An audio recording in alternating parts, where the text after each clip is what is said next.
ਸਤਿ ਸ਼੍ਰੀ ਅਕਾਲ ਦੋਸਤੋ, ਜਿਵੇਂ ਕਿ ਤੁਸੀਂ ਜਾਣਦੇ ਹੋ ਕਿ ਫੰਡਸ ਦਾ ਇੱਕ ਵੀਜ਼ਾ ਐਪਲੀਕੇਸ਼ਨ ਦੇ ਸਕਸੈਸਫੁਲ ਜਾਂ ਅਨਸਕਸੈਸਫੁਲ ਹੋਣ ਦੇ ਵਿੱਚ ਬਹੁਤ ਹੀ ਵੱਡਾ ਰੋਲ ਹੁੰਦਾ ਹੈ। ਜਦੋਂ ਅਸੀਂ ਗੱਲ ਕਰੀਏ ਯੂਕੇ ਦੇ ਵੀਜ਼ੇ ਦੀ, ਤੇ ਯੂਕੇ ਦੇ ਵੀਜ਼ੇ ਦੇ ਵਿੱਚ ਤਾਂ ਫੰਡਸ ਦਾ ਬਹੁਤ ਹੀ ਹੋਰ ਜ਼ਿਆਦਾ ਇੰਪੋਰਟੈਂਟ ਰੋਲ ਰਹਿੰਦਾ ਹੈ। ਯੂਕੇ ਦਾ ਜੇ ਆਪਾਂ ਗੱਲ ਕਰੀਏ ਤੇ 60 to 70% ਜੋ ਵੀਜ਼ਾ ਹੈਗਾ ਆ ਉਹ ਡਿਪੈਂਡ ਹੀ ਫੰਡਸ ਤੇ, ਫਾਈਨੈਂਸ਼ੀਅਲ ਸਟੇਟਮੈਂਟ ਔਰ ਫਾਈਨੈਂਸ਼ੀਅਲ ਪੋਜੀਸ਼ਨ ਤੇ ਡਿਪੈਂਡ ਕਰਦਾ ਹੈਗਾ।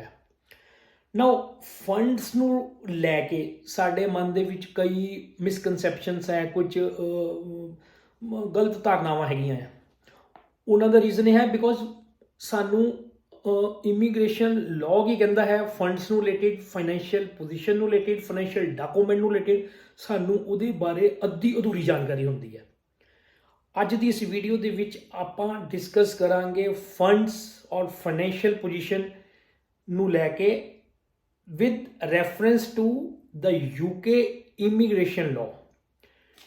ਯੂਕੇ ਇਮੀਗ੍ਰੇਸ਼ਨ ਰੂਲਸ ਕੀ ਕਹਿੰਦੇ ਹੈਗੇ ਨੇ ਫੰਡਸ ਨੂੰ ਲੈ ਕੇ, ਉਸ ਅੱਜ ਦੀ ਵੀਡੀਓ ਦੇ ਵਿੱਚ ਆਪਾਂ ਉਹ ਡਿਸਕਸ ਕਰਨ ਜਾ ਰਹੇ ਹਾਂ। ਨਾਓ ਫਸਟ ਆਫ ਆਲ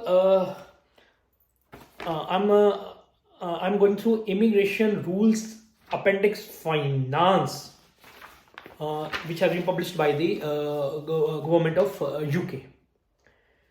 अच्छा, appendix 1.1 clause 1.1 ਜਿਹੜੀ ਹੈਗੀ ਆ ਉਹ ਕਹਿੰਦੀ ਆ where the money is held in one or more foreign currency, this will be converted into a pound sterling using the spot exchange rate which appears on website www.oanda.com for the date of the application.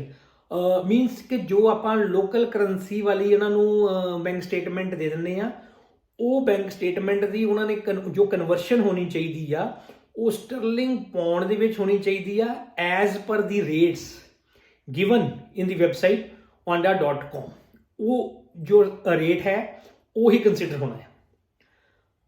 Now clause 2 is very important.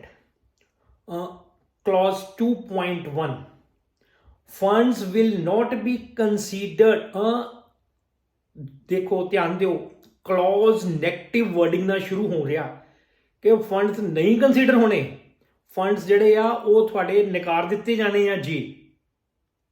ਮਤਲਬ very important, funds will not be considered if they are held in a financial institution where any of the following apply. Key number A, the decision maker is unable to make satisfactory verification check. ਜੇ decision maker ਜੋ ਉਹਨਾਂ ਦਾ immigration officer ਹੈ ਜਾਂ visa officer ਹੈਗਾ ਆ, ਉਹ funds ਨੂੰ related funds ਨੂੰ ਲੈ ਕੇ ਆਪਣੀ ਪ੍ਰੋਪਰ ਸੈਟਿਸਫੈਕਸ਼ਨ ਨਹੀਂ ਕਰ ਪਾਉਂਦਾ, ਚੈਕਿੰਗ ਨਹੀਂ ਕਰ ਪਾਉਂਦਾ ਜਾਂ ਵੈਰੀਫਿਕੇਸ਼ਨ ਨਹੀਂ ਕਰ ਪਾਉਂਦਾ ਉਸ ਇੰਸਟੀਟਿਊਸ਼ਨ ਤੋਂ ਜਿਹਦੇ ਕਿ ਫੰਡਸ ਜਾਂ ਬੈਂਕ ਸਟੇਟਮੈਂਟ ਦਿੱਤੀ ਗਈ ਆ, ਤਾਂ ਉਹ ਕੰਸੀਡਰ ਨਹੀਂ ਹੋਣੇ। Let's take example, suppose applicant ਨੇ ਕੋਈ ਬੈਂਕ ਸਟੇਟਮੈਂਟ ਦਿੱਤੀ, ਲੈਟਸ ਸਪੋਜ਼ ICICI ਬੈਂਕ ਜਾਂ HDFC ਬੈਂਕ ਜਾਂ ਕੈਨਰਾ ਬੈਂਕ ਜਾਂ ਕਾਰਪੋਰੇਸ਼ਨ ਬੈਂਕ ਜਾਂ ਕੋਈ ਵੀ ਬੈਂਕ ਆ, ABCXYZ ਬੈਂਕ ਦੀ ਉਹਨੇ ਸਟੇਟਮੈਂਟ ਆਪਣੀ ਵੀਜ਼ਾ ਐਪਲੀਕੇਸ਼ਨ ਦੇ ਨਾਲ ਅਟੈਚ ਕਰ ਦਿੱਤੀ। ਸਟੇਟਮੈਂਟ ਜਿਹੜੀ ਹੈਗੀ ਆ ਉਹ ਪ੍ਰੋਪਰਲੀ ਸਟੈਂਪਡ ਸੀਗੀ, ਸਾਈਨ ਸੀਗੀ, ਬਟ ਉਸ ਸਟੇਟਮੈਂਟ ਦੇ ਉੱਤੇ ਬੈਂਕ ਦੀ ਡਿਟੇਲ, ਬੈਂਕ ਦੇ ਪਰਟੀਕੂਲਰਸ, ਬੈਂਕ ਕੰਸਰਨ ਪਰਸਨ ਦੇ ਪਰਟੀਕੂਲਰਸ ਮਤਲਬ ਅਵੇਲੇਬਲ ਨਹੀਂ ਸੀ। ਸਪੋਜ਼ ਉੱਤੇ ਐਡਰੈਸ ਨਹੀਂ ਸੀ ਅਵੇਲੇਬਲ, ਉੱਤੇ ਫੋਨ ਨੰਬਰ ਅਵੇਲੇਬਲ ਨਹੀਂ ਸੀ ਬ੍ਰਾਂਚ ਦਾ ਜਿਹਦੇ ਨਾਲ ਕਿ ਬੈਂਕ ਮੈਨੇਜਰ ਨਾਲ ਸੰਪਰਕ ਕੀਤਾ ਜਾ ਸਕੇ, ਜਾਂ ਉਹਦੇ ਤੇ ਈਮੇਲ ਐਡਰੈਸ ਅਵੇਲੇਬਲ ਨਹੀਂ ਸੀਗਾ। ਬੈਂਕ ਨੇ ਬਸ ਸਟੈਂਪ ਲਗਾਤੀ ਜੀ ਫਲਾਨਾ bank GT bypass road Jalandhar. No, this is now the visa officer want to verify the genuineness of the statement and ਉਹਨੇ ਆਪਣਾ ਕੋਸ਼ਿਸ਼ ਕਰਨੀ ਆ, ਉਹਨੂੰ ਨਹੀਂ ਲੱਗਿਆ, ਉਹਦੀ ਵੈਰੀਫਿਕੇਸ਼ਨ ਨਹੀਂ ਹੋ ਪਾਦੀ, and he will straightway reject the statement, and if the statement is rejected, that's all, the case is over, your visa is rejected. So matlab this is very important. Now point B, the financial institution is not regulated by the appropriate regulatory body for the country in which that institution is operating. ਉਹ ਕਹਿੰਦਾ funds ਜਿਹੜੀ ਤੁਹਾਡੀ consider ਨਹੀਂ ਹੋਣੇ ਜੇ ਤੁਸੀਂ ਉਸ institution ਦੇ, ਉਸ ਬੈਂਕ ਦੇ ਜਾਂ ਉਸ ਫਾਈਨਾਂਸਰ ਦੇ ਫੰਡ ਦੇ ਦਿੱਤੇ ਜਿਹੜੇ ਕਿ appropriate financial body regulated body ਦੁਆਰਾ ਅਪਰੂਵਡ ਨਹੀਂ ਆ। ਹੁਣ suppose now in the case of India the financial regulation is controlled by RBI। मतलब अगर RBI ਦੀ ਅਪਰੂਵਲ ਰੈਗੂਲੇਟਡ ਜਾਂ ਉਹਦੇ ਤੋਂ ਸਰਟੀਫਾਈਡ ਅਪਰੂਵਡ ਅਗਰ ਫਾਈਨੈਂਸ਼ੀਅਲ ਇੰਸਟੀਟਿਊਸ਼ਨ ਜਾਂ ਬੈਂਕ ਨਹੀਂ ਆ, ਉਹਦੇ ਫੰਡ ਬਿਲਕੁਲ ਵੀ ਵੈਲਿਡ ਨਹੀਂ ਆ, ਉਹਨਾਂ ਨੇ ਉਹਨੂੰ ਮੰਨਣਾ ਨਹੀਂ ਆ, ਉਹ ਕੰਸੀਡਰ ਨਹੀਂ ਹੋਣੇ। Point number 3, the financial institution does not use electronic record keeping. ਜੇ ਫਾਈਨੈਂਸ਼ੀਅਲ ਇੰਸਟੀਟਿਊਸ਼ਨ ਜਿਹਦੇ ਫਾਈਨੈਂਸ਼ੀਅਲ ਇੰਸਟੀਟਿਊਸ਼ਨ ਔਰ ਦਾ ਬੈਂਕ ਜਿਹਦੇ ਕਿ ਤੁਸੀਂ ਫੰਡਸ ਜਾਂ ਬੈਂਕ ਸਟੇਟਮੈਂਟ ਜਾਂ ਸਰਟੀਫਿਕੇਟ ਲਗਾਇਆ ਆ, ਅਗਰ ਉਹ ਪ੍ਰੋਪਰ ਇਲੈਕਟ੍ਰੋਨਿਕ ਰਿਕਾਰਡ ਕੀਪਿੰਗ ਨਹੀਂ ਰੱਖਦਾ ਤੇ ਉਹ ਫੰਡਸ ਦੀ ਕੋਈ ਵੈਲਿਊ ਨਹੀਂ। ਉਹ ਫੰਡਸ ਲਾਅ ਹੀ ਉਹਨਾਂ ਦਾ ਕਹਿੰਦਾ ਪਿਆ, ਰੂਲ ਕਹਿੰਦਾ ਪਿਆ ਕਿ ਉਹ ਕੰਸੀਡਰ ਨਹੀਂ ਹੋਣੇ। ਮੰਨ ਲਓ ਜਿਸ ਤਰ੍ਹਾਂ ਹੈਂਡ ਰਿਟਨ ਮੈਨੂਅਲ ਪਾਸਬੁੱਕ ਆ ਜਾਂ ਮੈਨੂਅਲ ਸਰਟੀਫਿਕੇਟ ਦੇ ਰਿਹਾ ਆ, ਤੇ ਉਹ ਇੱਕ ਦੈਟ ਗਿਵਸ ਇੰਪ੍ਰੈਸ਼ਨ ਕਿ that the bank is not maintaining electronic record keeping, ਤੇ ਉਹ ਜਿਹੜਾ ਹੈਗਾ ਆ ਉਹ ਸਰਟੀਫਿਕੇਟ ਉਹ ਵੈਲਿਡ ਹੀ ਨਹੀਂ। ਉਹਨਾਂ ਦੇ ਲਾਅ ਦੇ ਵਿੱਚ ਪਹਿਲੀ ਕੰਡੀਸ਼ਨ ਹੀ ਫੁਲਫਿਲ ਨਹੀਂ ਹੋ ਪਾ ਰਹੀ ਉਸ ਸਟੇਟਮੈਂਟ ਦੀ, ਤੇ ਉਹ ਜਿਹੜਾ ਹੈਗਾ ਨਲ ਐਂਡ ਵਾਈਡ ਹੋ ਜਾਣਾ। Now point number 3 very important, overdraft ਦੇ ਬਾਰੇ ਹੈਗਾ। ਕਲੌਜ਼ 3.1 ਕਹਿੰਦੀ ਆ overdraft facility will not be counted towards meeting financial requirement। ਜੇ ਫੰਡਸ ਦੀ ਉੱਪਰ ਤੁਸੀਂ ਓਵਰਡਰਾਫਟ ਲਿੱਤਾ ਆ ਤੇ ਉਹ ਕੰਸੀਡਰ ਨਹੀਂ ਹੋਣੇ।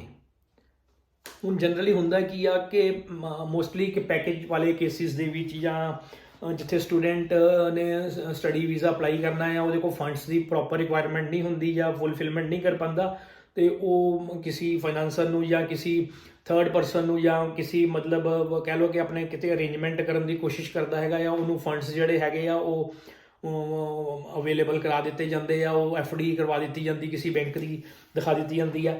ਬਟ ਉਹ ਜਿਹੜਾ ਪਰਸਨ ਜਾਂ ਜਿਹੜਾ ਫਾਈਨਾਂਸਰ ਉਹਦੀ FD ਦਿਖਾ ਰਿਹਾ ਆ, ਕਈ ਵਾਰੀ ਕੀ ਹੁੰਦਾ ਕਿ ਮੰਨ ਲਓ ਉਹਨੇ 20 ਲੱਖ ਦੀ FD ਦਿਖਾਈ, ਉਹ FD ਤੇ ਲਗਾਉਣ ਤੋਂ ਬਾਅਦ ਫਾਈਨਾਂਸਰ ਕੀ ਕਰਦਾ ਆ, ਉਹ 'ਤੇ 15 ਲੱਖ ਰੁਪਈਆ ਓਵਰਡਰਾਫਟ ਲੈ ਲੈਂਦਾ ਆ, ਓਵਰਡਰਾਫਟ ਫੈਸਿਲਿਟੀ ਲੈ ਲੈਂਦਾ ਕਿ ਉਹਨੂੰ ਯੂਜ਼ ਕਰਨ ਵਾਸਤੇ। But ones overdraft has been taken on the that very funds, ਤੇ ਫਿਰ ਉਹਦੀ ਵੈਲਿਡਿਟੀ ਨਹੀਂ ਰਹਿਣੀ। ਮਤਲਬ this is what regulation 3.1 is saying, overdraft facility will not be counted towards meeting financial requirement। ਜੇ 20 ਲੱਖ ਦਾ ਤੁਸੀਂ FD ਸੀ, 15 ਲੱਖ ਦਾ ਲੋਨ ਲੈ ਲਿਆ, ਤੇ FD ਜਿਹੜੀ ਕੰਸੀਡਰ ਹੋਣੀ ਆ ਉਹ 5 ਫੰਡਸ ਜਿਹੜੇ ਤੁਹਾਡੇ ਜੈਨੂਇਨ ਕੰਸੀਡਰ ਹੋਣੇ 5 ਲੱਖ ਦੇ ਕੰਸੀਡਰ ਹੋਣੇ ਆ। 15 ਲੱਖ ਜਿਹੜਾ ਹੈਗਾ ਤੁਹਾਡਾ ਉਹ, ਕਿਉਂਕਿ ਤੁਸੀਂ ਓਵਰਡਰਾਫਟ ਲਿਆ ਆ, ਉਹ ਤੋਂ ਕੱਟ ਆਫ ਹੋ ਜਾਣਾ ਹੈ। ਮਤਲਬ ਇਸੇ ਤਰ੍ਹਾਂ ਹੀ ਬਹੁਤ ਇਹ ਪੂਰਾ ਇੱਕ ਚੈਪਟਰ ਹੈਗਾ ਆ ਜਿਹੜਾ ਕਿ ਰੂਲਸ ਹੈਗੇ ਨੇ ਜਿਹੜੇ ਕਿ ਫੰਡਸ ਨਾਲ ਰਿਲੇਟਿਡ ਆ। ਅੱਜ ਆਪਾਂ 3 ਰੂਲਸ ਜੋ ਹੈਗੇ ਆ, ਕਲੌਜ਼ਸ ਜੋ ਹੈਗੀਆਂ ਡਿਸਕਸ ਕੀਤੀਆਂ ਹੈਗੀਆਂ। ਨੈਕਸਟ ਵੀਡੀਓ ਦੇ ਵਿੱਚ ਆਪਾਂ ਫਰਦਰ ਅਗਲੀਆਂ ਕਲੌਜ਼ਸ ਡਿਸਕਸ ਕਰਾਂਗੇ ਜਿਹੜੀਆਂ ਕਿ ਫੰਡਸ ਨੂੰ ਲੈ ਕੇ ਹੀ ਹੈ। ਮਤਲਬ ਫੰਡਸ ਨੂੰ ਲੈ ਕੇ ਇੱਕ ਪ੍ਰੋਪਰ ਚੈਪਟਰ ਆ, ਇੱਕ ਰੈਗੂਲੇਸ਼ਨ ਬਣਿਆ ਹੋਇਆ, ਇੱਕ ਅਪੈਂਡਿਕਸ ਬਣਿਆ ਹੋਇਆ ਹੈ।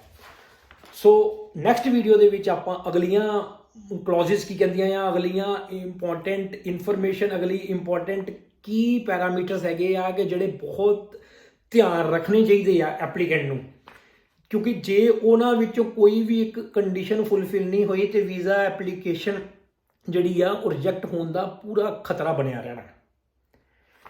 ਸੋ ਅਗਲੀ ਵੀਡੀਓ ਦਾ ਇੰਤਜ਼ਾਰ ਕਰੋ, ਤਦ ਤੱਕ ਗੁੱਡ ਬਾਏ, ਸਟੇ ਟਿਊਨ, ਜੈ ਕਾ।